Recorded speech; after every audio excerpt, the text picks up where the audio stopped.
Hello, it's Ted Ritzer. I'm the host of the Greening Government webinar speaker series. This speaker series is a collaboration between my department, Alberta Environment and Parks, the Alberta Climate Change Office, and the Municipal Climate Change Action Center. Sort of the mission of this speaker series is to help governments in Alberta reduce their carbon footprint and grow their green economies. The format is we have presentations for up to a maximum of 40 minutes, followed by up to a maximum of 20 minutes Q&A. And it was really interesting because when I was kind of doing research for this specific segment, I had read a report called the Shattered Mirror, and it really was authored by essentially all of the news agencies in Canada had produced this report. But the thing that caught my interest in the report was reference to a company that was doing something really, really different in terms of local media and digital media. And that's the essence of the reason why I twisted Jim Brady's arm to present into this series with his new company. Now, to understand Jim's background, he's both feet are kind of firmly planted between both analog and digital the news industry, and I would call Jim a digital pioneer in terms of he was at the very forefront of online news with the AOL, for anyone who remembers AOL, and has started a new company that is looking at a different way of presenting news in kind of the local sphere of things. And his company is called Spirited Media. And Jim Brady is here today to introduce us to his new model for local media. Thanks so much, Jim, for agreeing to do this. Glad to do it. Thanks for the invitation, Ted. So I will just fire away here. So I'll just walk you through the thinking, and sorry for the whatever's going on with my hair today. I'm on a little bit of a relaxing week here in Washington, D.C., and apparently my hair has decided not to behave either. So I'll walk you through what Spirited Media is trying to do and how we see the future of local news. Okay. So we start with the obvious. Local news is dangerously broken. In some cases, I think other people think it's fatally broken. We obviously don't think that, or else we wouldn't have started the company. But it's clearly broken for reasons that the same, frankly, in Canada and the US and the UK and wherever you look, is that most legacy news organizations are tied to rapidly shrinking revenue streams, which is primarily print advertising, print classifieds. There's a limit in how much people want to pay to get a newspaper anymore. But most of their revenue is tied to those things. So, they're just kind of cratering pretty quickly. And the problem is you have to continue to focus on where the bulk of your revenue is. So there's still a lot of effort being put into trying to get as much money out of print and legacy media models as possible. And that's limiting their opportunity to really go chase the digital dollars. So they can't have most of these, or a lot of these companies are publicly traded and have, shareholders who are not all that keen on having these companies not pay attention to those revenue streams. So the resulting decline of the revenue has led to a lot of layoffs. It's led to bad morale. It's clearly hurt innovation. And as a result of that, all of these factors, you're not really looking at a position where these places can go after young readers, which is what they need for a sustainable future. The average newspaper reader is, in their 50s. If you're lucky, the average reader of a newspaper website's in the 40s, but certainly they're not reaching people in their 20s and 30s in a way that somebody needs to if they're going to build this business out of it. So the sum total of all of it is sort of legacy news organizations are poorly positioned to serve the local news consumer in the future. So if you believe that, as I do, and frankly, I think most companies wouldn't argue the point either. They're not well positioned. Some of them will still figure out how to make it through this transitional phase, but others will not. So the way we looked at it is the same way a lot of these people looked at it. You have all these sites in the U.S. Right now that are kind of going after digital only at a city level, or in some cases a state level. but they're trying really hard to figure out how do we reinvent local news in a digital context and with a different revenue model. And so here's how we're trying to attack the problem. Here's the specific philosophy that we have. So before that, just basic on the company. We're about 3 years old now, 3.5 years old. We operate 3 sites, one called Billy Penn in Philadelphia, called The Incline in Pittsburgh, and a third that we acquired about 4 months ago called Denverite in Denver. And the hope is to be in 6 markets, by the end of next year, and we currently have 26 full-time employees. But the real key is here's how we look at news being different for younger generation. And we're going after that 40 and under audience. We're happy to take anybody who wants to read us. We're not trying to rule out anybody who's, a little bit older, but we're trying to focus on these audience primarily because we think we can serve them best. And they're looking for local news sources in a way that older readers are not. Those people are tied to the local newspaper, local TV station, and aren't looking at change. But the key elements, if you're going to have a site that's aimed at 40 and unders, you have to start with the idea that it's focused on a mobile phone. That's where people get their news now. Trying to build for a desktop site that primarily is a 5-7-year-old strategy that comes with some benefits, but in the end will certainly saddle you more than it will help you, since about 80% of our traffic comes from mobile phones right now. So we have to design for mobile, we have to think mobile, and that goes all the way down from the designs of the site down to what we cover. If you're going to cover people who are using their mobile phone, then they're more likely to be in public transportation or be out and about looking for a place to get something to eat. So even the situation the reader's in with a mobile phone is different than when they're in front of a computer. You have to have voice, and you have to have a little bit of an attitude. You can't just do the very traditional voice. That voice is very important. I will defend to the end of time. There's a big difference between voice and opinion. If you look at our sites, I don't think you see a particularly strong ideological point of view, but we want to have fun and we want to be clear about what we're saying. And if we want to call out an organization in the city or a politician for something, we'll do that. It doesn't mean we have an overall bias. It means we're going to have some fun and we're going to be direct. And we want people to see headlines that they go, I really want to read that. And I think a lot of what local journalism, all the journalism period has done over the years is sort of worked so hard to make sure we don't have an opinion that a lot of cases we don't even have a voice, which I think is a struggle for this organization, for this generation. You have to keep the user experience clean. Nobody likes ad experiences where you get pop-ups and pop-unders and autoplay video, and we don't do any of that.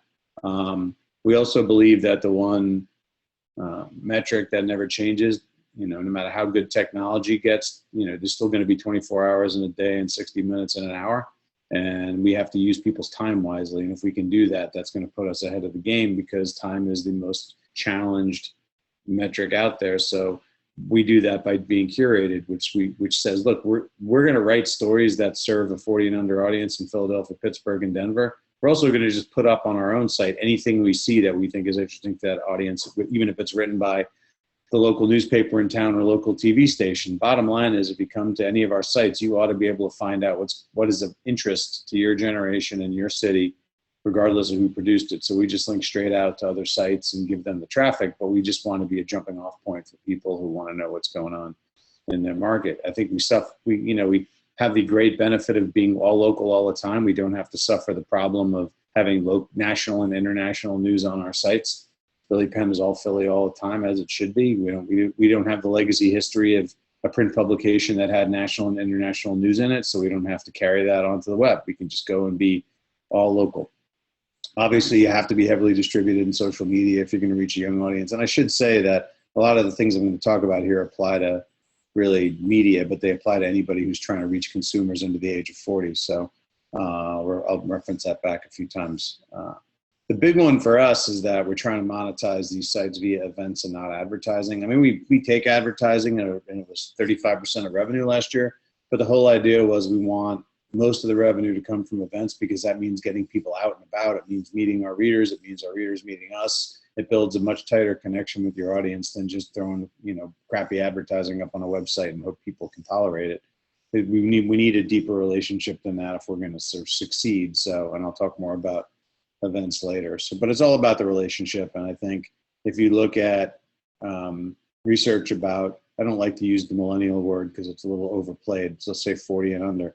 If you look at that generation, you'll see there's a lot of research that shows they're more interested in experiences than possessions. So they'd rather do stuff than buy stuff. So events fits nicely into that model. And on top of that, they also want to do business with brands they have a good feeling about. You see all that with politics right now, which is I'm not going to go to Chick-fil-A because I don't like their stand on gay marriage. I'm not going to buy this brand because their factories are run by low-paid workers in China. People want to also do business with companies they actually share values with. And so it's important to build that relationship with them so they can see, they can determine whether your values are shared. So that's the basic value proposition. And I think what we're trying to do is occupy the upper right here on this grid, which is to say lots of people going after millennials at a national level. And there are lots of very traditional brands that both locally and nationally that baby boomers consume. But what about young people who live in cities? Where are they going to go for news down the road? And we're trying to start to answer that question. And as you saw from the earlier slide, not us alone. The only reason I have us alone in this box is we're really the ones who are trying to take it as many markets as we can, in a smart way, not a let's just get 100 sites up and running quickly, but like trying to do this in a smart, scalable way. We've gotten a lot of good press. I'll skip past that. More importantly, I think, is that we've made an impact nationally. We've gotten lots of pickup from brands I'm sure you've heard of: The Times, The Post, NPR, ESPN, CNN. And so we've done good work, which is also an important part of this. I think people sometimes start these sites and think if they just throw a bunch of clickbait up, that'll win. And then maybe you can get more traffic in the first 6 months doing that than we did. But I think down the road, we're playing a long game, which is produce good journalism every day, build a relationship with the audience, and keep your costs low enough that you have time to build the audience and the revenue associated with it. So again, as I said earlier, a lot of this advice applies to anybody, whether you're doing a media site or whether you're just trying to reach young consumers. I think they're, with any kind of web property, these are important things to remember and learn. You have to think of mobile as the primary output. I'm still amazed how often you talk to people who are doing redesigns of websites who are focused on the desktop homepage as the top priority. And if you're stacking your priorities, web homepage, desktop homepage, mobile homepage, and then each of the article pages on the mobile and a desktop, you probably would do the homepage of the website last. The article page is probably where you're getting more page views in than anything now because of social media and search. So that page really has to be well thought out because the article page is how you get people deeper into your sites. If that first click is likely going to be an article page, not your homepage. So how do I get somebody deeper into the site from there is a question you have to answer. But more than that, you have to focus on mobile first because your audience, if not, is already mostly on mobile, and it's not, that trend is going one direction. Every month we see traffic being a little bit more mobile across the company. And I think that there's also a philosophical piece of that too, which is if you're thinking it's just the same content in the smaller screen, you're wrong. That's not the way this works. So if this is metaphorically your desktop, and you say you're moving, and you decide you're going to move into an apartment and get all this stuff into that same apartment, you end up with this. A mobile site has to be, you don't want to be a pack rat or a hoarder. Basically, you have to look at the mobile site as a completely different way to get content in front of people. And you have to think about it with a blank screen, not trying to jam everything you have on your desktop into a smaller screen. And so you have to rethink everything about what content is and what the user experience is and what the load time is. And all those things get really important in the mobile context. But you got to start with mobile and work your way back to desktop, which is insanely hard for people who use desktop more than they use mobile. If they work, in front of a computer all week long, it's easy to lose sight of the fact you're not the average person consuming news or consuming most content on the web. The user experience thing is something that was an easy opportunity for us in the news space because news is particularly terrible at this. But, most legacy businesses trying to translate to a digital world are stuck with a revenue model that forces them to do lousy things to their consumers. So the load time has to be lightning fast. People don't get how fast somebody will give up on you if they can't get to your site in like 2 seconds. So you want to brag about how great your site is once you get there, but it takes 6 seconds to load. An awful lot of people are never going to get there. So you gotta think about that. And in the media world, here's the problem we face is that the average, this is a Facebook, as part of a research paper from probably 18 months old now, but I can assure you it hasn't changed much. The average load time of all sites in the US is 5 seconds and US newspapers are 17. 17. If I sat here for the next 17 seconds and didn't say anything, it would be really awkward. It's a long time. It's a long time when you're sitting here waiting for a page to load, but we've done this to ourselves. We've made the page wait ridiculously hard. We've put way too much code on these pages. If you look at the requests, for those who don't know much about web technology, requests are how many different requests to the server that are made to open that page. You know, most sites have 100, and US newspaper sites almost have 300, and that's tracking of analytics. It's, you know, it's dropping network ads in there. It's doing a variety of things, but each one of those things slows the page down, and people just kind of keep dropping them on, don't clean them up, and so you got to think about what's the fastest way for me to get content in front of people. Again, going back to what I said before, time is the most constrained thing that most consumers have in front of them, and so you're wasting their time if it takes this long to load.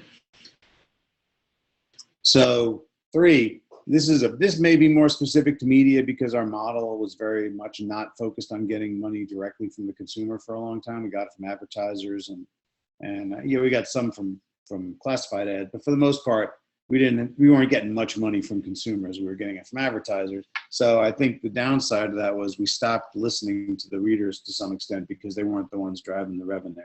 So you can't think of your readers as a fungible asset, and I think, or your consumers, to change it for non-media context, which is, you know, when I worked at the Washington Post, you know, we had 1 million subscribers to the newspaper when I started there in the late 80s.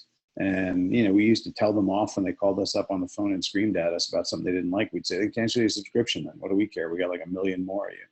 You know, that's how we thought about it then. Like, we were kind of, you know, we were untouchable, immortal.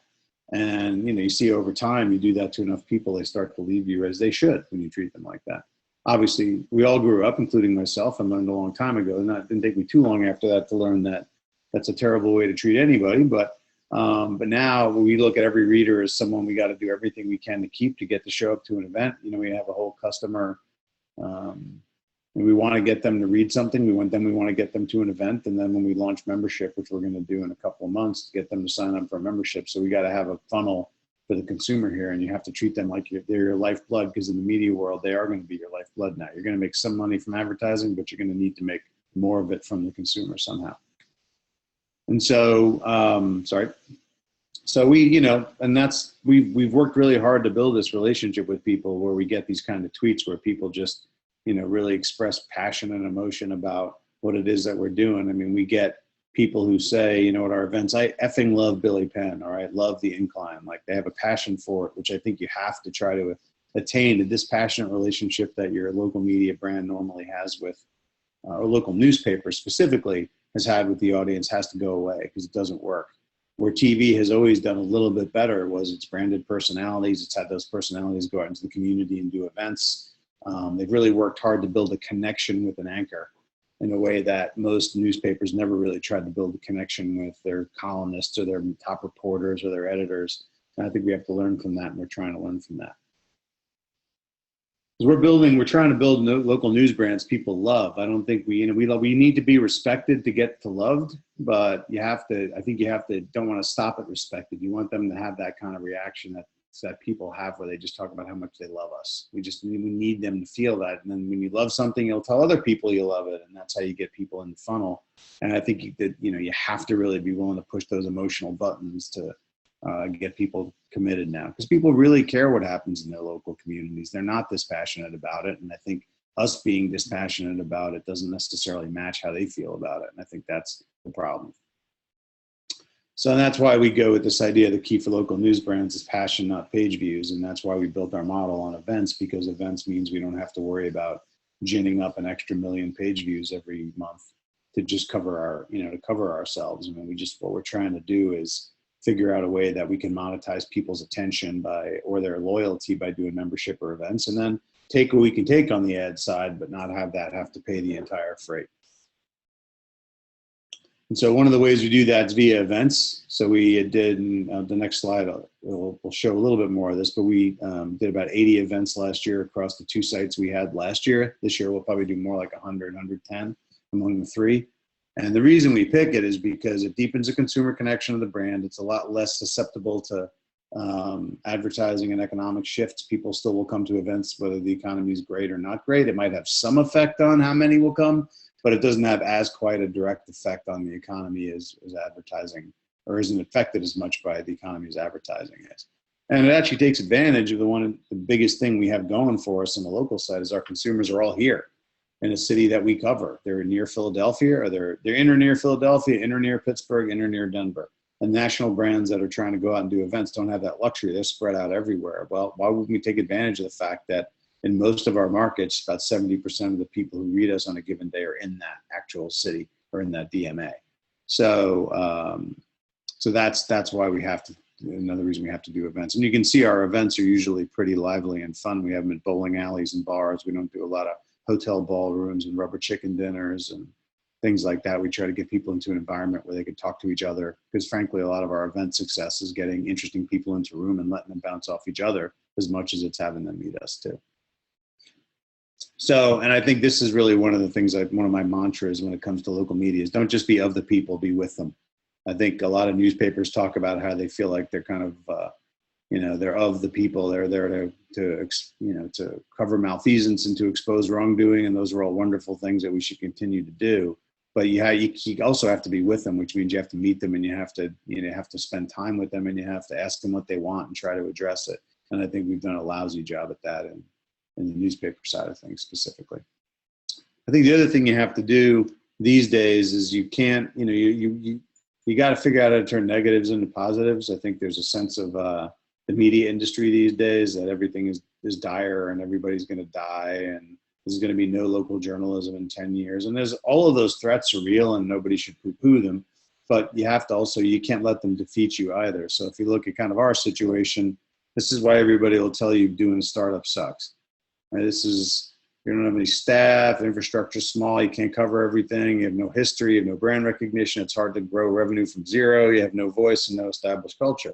It's all true, but you can just take every one of those things and turn it on its head and say you're not overstaffed, so you're not doing layoffs like most of the people you're dealing with are. You have tiny overhead. Yeah, you don't have a lot of infrastructure, but it keeps costs down not to have a lot of infrastructure. You can't cover everything, but you can cover anything. There's no beats. So if a great story presents itself, we always have somebody who can go find a great story. Doesn't matter whether it's in some category or not. No history to build on, but we got nothing to overcome. We can create the relationship with the brand from scratch, which is an advantage I think that's very underappreciated, because a lot of the legacy brands that are now trying to do more events don't necessarily have a history of doing those things. And I think it makes it harder for them to sell that to the consumers they want to show up. And we can make an identity. We don't have a revenue crisis either. We're not, you know, the same way we're not being overstaffed and not having much overhead. That's why we're not, you know, doing layoffs every 6 months, like unfortunately so many of the other local news organizations are. And we have no limitations on voice, and we can make the culture whatever we want it to be. So I'm a believer that being a startup frees you from a lot of bonds. While it creates some challenges, I'd much rather be doing this than working back in another newspaper company. And the other thing is just to, like, do worry, like the business still has to pick up, but like have fun. I mean, journalism should be fun. And I think it's not been fun for a while for a lot of people. And that's partially because of the economic situation, but it's also because, you know, we sort of have built a product that sort of sucks a lot of the fun out of it along the way, that whether it's an editing process or just sort of not wanting to talk to the audience very much, we've sort of walled ourselves off, I think, from, you know, emotionally in some ways and literally in other ways from the audience. And we've got to turn that around and start having some fun again, because who wants to do business or spend time with an organization that doesn't look like it's having any fun? And that's what we're trying to do. So if you look at what we do, I mean, if you look at a sampling of these headlines, I mean, we try to have fun. These are all stories that are journalistically produced and are, you know, we interview newsmakers and we interview city councilmen and we make sure we do all the good reporting, but we don't want to slap a boring headline on a story. Like, how can you not click on bull fatally shot trying to escape Philly? Like, you got to know you got to know what happened there. You got a bull on the interstate. How can you not click on that? And the bottom right one of Philly GOP to city fire ascot clad wine sipping, you know, F Trump graffiti lawyer. I mean, it's literally a security camera of a guy carrying a glass of wine and wearing an ascot, or it might have been a scarf, we're not sure, who like literally went and spray painted F Trump on the side of a building. And it's like, you know, we could have just said like man wanted for vandalism, but look at that. Look at this dude. How can you not describe kind of what he's wearing and just kind of the irony of that attire followed by what he did. And I think we look at every story as an opportunity to like stretch our muscle a little bit creatively and let's have a little bit of fun on things. And I think that's important. I also think to bridge the gap between the consumer and the organization, you want to experience things too. So we don't just write about things, we actually do them. The upper left there, Anna Orso is in the picture. She rappelled down a skyscraper in Philadelphia to kind of for Outward Bound, and she just talked about the experience of rappelling down a building and got more guts than I do. And you know, she slept outside for a night in Philadelphia to support the homeless, but also wrote about how, yeah, it was easy for me. I only had to do it one night and I knew it. But here's why it's hard for other people, and here's what you can do to help. And so we have people participate in things too. We had a reporter in Pittsburgh drive in driverless Uber and write about that. So I think we really want to give people a sense that we're not off in this building over here writing stories. We're actually doing stuff that you can do. So it's a lot more of a connection with the audience there. And like this was a funny thing we did when we first launched. There was a mayoral primary going on in Philly, and we just created emojis of all of the 6 major candidates and kind of put them up on the site and got kind of mocked by some people in town for like, it's childish and silly. Well, we now have this thing hanging in our office in Philadelphia, signed by each of these 6 mayoral candidates, half of whom asked to get could I get a copy of this? So it was a way for us to get known early on by people who we needed to know who would never have known us otherwise. So, you know, you have to be willing to take some shots down the field. And, you know, and what I always tell the staff is we should never be worried about being criticized by other journalists in town for trying things. If they want to criticize us for the actual journalism, that's their prerogative and they should do that. But when it comes to just trying some goofy things like this, our sort of test should never be whether other people in local media think it's a good idea, because most of them wouldn't do it. And I think we're trying to do something different, and that means we're probably going to do things that make them go, oi, every once in a while, and we should. And some will work and some won't, but we should never stop trying them. And I think being a connector is an important one too. If you look at a lot of media organizations around the States, like their sites don't really link out very much. They kind of have their own content up, and occasionally there'll be a link out to something else. But a lot of times it's like, here's all of our stuff. And we think that you have to be a connector to stuff on all sorts of sites if you want to do your job well. And the real moment for us in Philadelphia where we felt like we were in a different place in terms of recognition in the city was when the Amtrak fatal crash happened there in May 2014, I guess that was now 15, I guess. I can't even remember now. So sad. But we actually produced a ton of pieces on that ourselves, but we also linked out to anybody who produced interesting news about that story that advanced it at all, we would put it up. So we linked out in the first 6 hours of that story to about 100 different things that we saw that were different aspects of what had happened on that story. And that was more than anybody else in town except CBS 3, which pulled into a tie right at the end there. But for the most part, like they were doing the same thing. They were linking a lot of different sources. And if you look at the newspapers on the list, Inquirer did a lot. They did 82, but most of those were things they had found out themselves, which is perfectly legit. And that's not a criticism, but like we were trying to link to anybody who had anything that would move the ball forward, and not everybody was necessarily doing that. And I think that connector moment for us was that, because then people said, hey, they could do this for me every day. It won't be on the Amtrak story, but they can probably tell me what's going on in Philly every day, and regardless of source. So here's one place I can go to that I don't have to worry about whether they're going to link to anybody else. They are going to link to other people. They're going to link to anything interesting, and that's a good starting place for me. And so we've gotten really good coverage for this, and you can see like these tweets, and the one on the bottom right is from Brian Stelter, who's the CNN's top media guy, and that was pretty nice to be listed first on the list 6 months after launch as the place to go follow the crash. And the other thing too is, and this really applies to any industry that you're in right now, because they're all being disrupted by digital. But when somebody comes to you and says, so where's this all going to be in 5 years? Like anybody who tells you they know the answer to that is full of crap. Nobody knows. All right, we're all just hanging on for dear life here, trying to just figure it out ourselves. But like nobody has the answer to this question. If they did, we'd be living in a different world. The key is you got to create, in our case, newsrooms, but in other places, cultures that are flexible enough so that they'll adjust to whatever changes come. Because you've already seen it. I worked at AOL for a couple of years, and you saw how fast AOL went from being the disruptor to the disrupted, and didn't necessarily adapt to it. And that's part of the reason they're not what they used to be.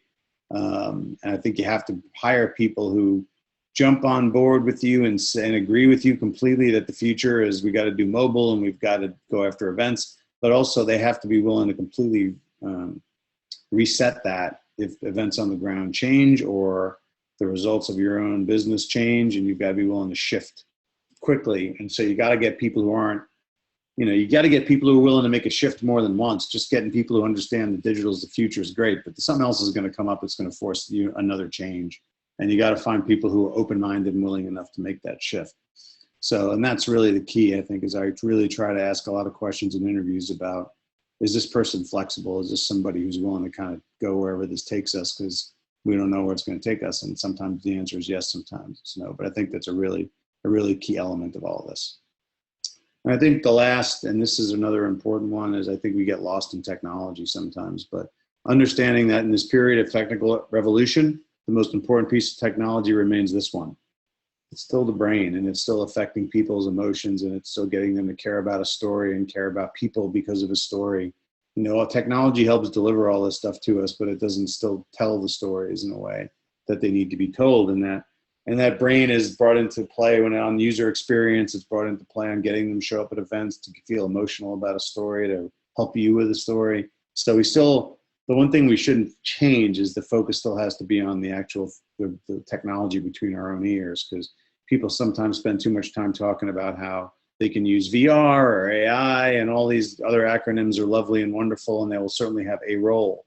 But like at the end of the day, if you let that override the need to tell good stories and get emotion out of people, you're going to build a pretty flat, maybe technically sexy, but unemotional and unaffecting platform, which I think none of us want. So that's the basic pitch of not also just what we're doing, but also on specifically like how we see the future of companies trying to reach a young audience, especially media companies. Well, that was excellent, Jim. So folks, if you take a look at the Q&A screen and start posting some questions for Jim to consider, I thought that was just crazy good, Jim. And the reason that I think that is because you have kind of been in this field, but I think you're a true original thinker, and you are innovating in a way that I haven't found anybody else doing this, honestly. Well, there are certainly people in the States trying similar things. And there's the Charlotte Agenda down in Charlotte, North Carolina. There's Nootropic in Miami and the Evergrey in Seattle. I mean, there are a lot of people playing around in the local space. I mean, they're all slightly different in terms of how they make money and what their content set is. But there's a lot of people playing around in local here now. And I think that's a really encouraging thing. Okay, I've got a comment here. Great presentation. Thank you so much. Why did you decide to focus only on local news? Do you have any plans to expand your content to include national and international news? No, I think the reason we did local is it's the sort of undiscovered country in a lot of ways when it comes to digital. I mean, if you look at the slide I had on there earlier about people who do national, going after young people at a national level, you got Mashable and Vox and Vice and others that are, there's a whole bunch of Mike, there's a whole bunch of people, BuzzFeed, there's a whole bunch of people out there going after that audience at a national, international level. But what I felt was getting lost in all that, largely because the argument's always local doesn't scale. It's hard to do a lot of local sites and make money on it. And I get that. And I think that's true if you try to do it purely based on advertising. I think events changes that dynamic to some extent. But no, local to me is, I mean, if you get really philosophical and geeky about it, you look at what happened here in the election last year, and I'm not making it's not a political statement one way or the other, but let's start with, I'm just starting with a fact that a lot of the country, does not have the news organization, the news sources it had 8, 12 years ago now. And I think when you saw the data on what people knew about certain issues or how much they knew about certain issues, it was kind of depressing.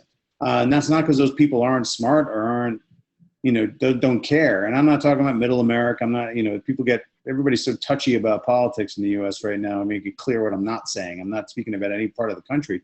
Most Americans were disconnected from, did not know nearly as much about the issues as they thought they did or wanted to, or were tricked by fake news, whatever it is. But the famous line is all news is local, right? Almost everything happens somewhere. They take the biggest national stories the country or the world has seen. Most of those things happen someplace.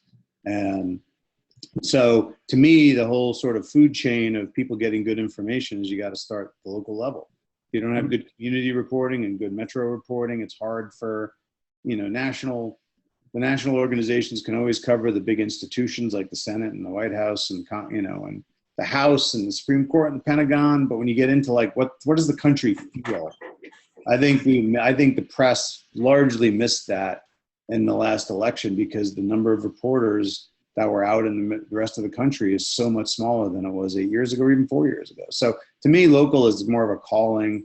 I started, even though I spent 15 years at the Washington Post, I think a lot of ways my heart's more in local because I was a paper boy as a kid and I worked at Newsday and on Long Island where I grew up and just always had a real affinity for local news. And so for me, like just doing another site that was going after national and international while local remained so uncovered seemed like the right place to be. Well, while we're waiting for more questions to come in, Jim, I just comment. I looked at the Incline launch YouTube video, and I noticed that you attracted at least some founding local politicians in that launch, Jim. Yeah. No, we have had at each of our launch parties, we've had local politicians, and we hire. We're not launching something out of the back of a truck. I mean, we hire good journalists who are respected in the markets. And the editor we hired in Pittsburgh was a City Hall reporter for the Pittsburgh Post-Gazette. So she knows the mayor, she knows the city councilman, and helped me get to know the city councilman who actually appeared at our launch event. And I think, one of our key areas to get noticed in early on is always to get noticed in City Hall, because when people start sharing stuff out of City Hall, it sends a message to other people that this is an organization worth paying attention to. So we were happy to get Congressman Gilman at the Pittsburgh event, and we had the city controller at the Philadelphia launch event. So we didn't own Denver when they did their launch event, so I don't actually know who was at that one, but I know they had a lot of people. Mm-hmm. Well, certainly our key, one of our key partners, the Municipal Climate Change Action Center, that involves all city governments within Alberta. So, there's a proposition here, I think, in terms of you can, reduce by digitalization, killing trees. Mm-hmm. But I think there's this really neat opportunity that you've introduced. It's like the digital conversation, and centered around events, which put fun back into the equation. Like you said, Jim, I think that's wonderful. Also puts good dialogue back into the equation too, because if all your conversation around your work is going to happen on Twitter or social media or comments, like there'll be some good comments, there'll also be a lot of noise and a lot of people just picking fights because that's what people like to do online. Getting into an event, you can have really good conversations about issues. People standing across from each other in an event are not going to have the same type of conversation or even debate as they would on social media, where emotions tend to get high and everybody's trying to show off a little bit. You get into an event, you're just two people with different opinions, each have a beer in their hand. It's amazing how much more progress you can make that way than just asking people to hash this stuff out in a public forum, a public online forum, especially. Well, and in, like you said, in a more relaxed venue. Yeah. So how do you choose your venues, Jim? It's less the venue than it's what the subject of the event is. That one usually drives the other. So we do something called Who's Next, where we pick 10 to 15 people, or 15 to 20 really, under the age of 40 in a particular category, or health or education, community leadership, whatever it is. And we do that every month. And we always have an event to honor the people who make that list. And so, we've done the law one at a local law firm. We've done the entrepreneur one at the Comcast Tower. So we kind of move them around based on what the actual event is. If we do ones that are a little bit more just get to know us and show up and let's hang out somewhere, we do watch parties we did watch parties for the presidential debates last year on election night. We did one for them when the Steelers were in the playoffs last year. And those we just have at bars where we can just go to the bar and say, look, we can probably get 100 young people to show up at your bar and have some drinks. You good with that? And who isn't, right? So, I mean, the cost of doing events can be pretty nominal too if you, you know, can just cut good deals with local bars and restaurants. And we've done that in both markets where we've really done a lot of events. Denver's just getting started. So I mean, the venue is really just driven by how many people you're going to have and how, you know, what facilities do you need? Do you need a bar? Do you need, you know, and that's really drives it. Most of the Who's Next events we just do at our office because we have an office that holds 175 people if all the furniture is pushed to the side. And that keeps the cost of that down too. Obviously, we don't have to pay for an event in our own office. Well, the other thing that I think is original is that it seems to me that you're encouraging a conversation rather than we're just going to spit it out. Here's the output. Read it, consume it, but don't talk to us about it. Yeah, no, that's all that's the relationship part of it. We respond when people tweet back at us online, unless it's just straight trolling. I mean, we'll pretty much always respond. We definitely will respond if it's somebody asking a question about the work or criticizing it, and we feel like we have information that would help clarify things.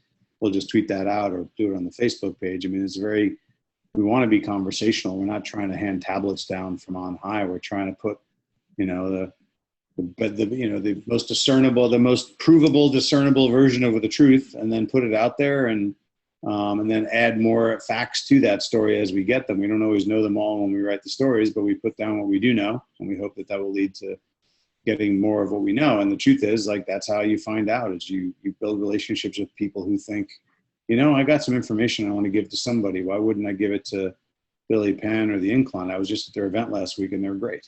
You know, that helps you get stories too. You know, not an unimportant thing in our business. So any aspirations to come north a bit? No, I mean, international is kind of a different ballgame. It requires a fair amount of, some tax challenges to that and some paperwork challenges to that. So I can't say. I mean, although they said if anybody would like to fund a version of this in Banff, I'd be glad to go up there. Well, no, I think we might say Canmore as well, Jim. Okay. Anyway, as long as I can find a way to get to the Icefields Parkway a couple of times, I'd be happy with that. But yes, we'll expand next year. And, you know, there actually is a city in Toronto where I was approached by, city in Canada. Yes. Or somebody called and once asked if we were interested in it. We had a couple of preliminary chats, but it didn't really go anywhere. But I'm always open to any city that fits the model, which is, you know, high density period, but also a high preponderance of people 40 and under and enough money in the town to build the business off of. And plenty of cities in Canada certainly fit that bill. Probably Banff not being one of them, but the hell, I'll do that one anyway. So that'll be a freebie for us. That'll be a freebie, yeah. Well, this has been fascinating, Jim. It's so wonderful that you've agreed to do this. And, you know, as soon as it's posted to our YouTube channel, I'll send you a link. And of course, any of the folks, listening, all you have to do is search in YouTube for MCCAC, and you can find all of our presentations posted there. Again, Jim, thanks so much for doing this. Thank you very much. Thanks for the invite, Ted. Okay. Thanks so much. Take care. Bye now.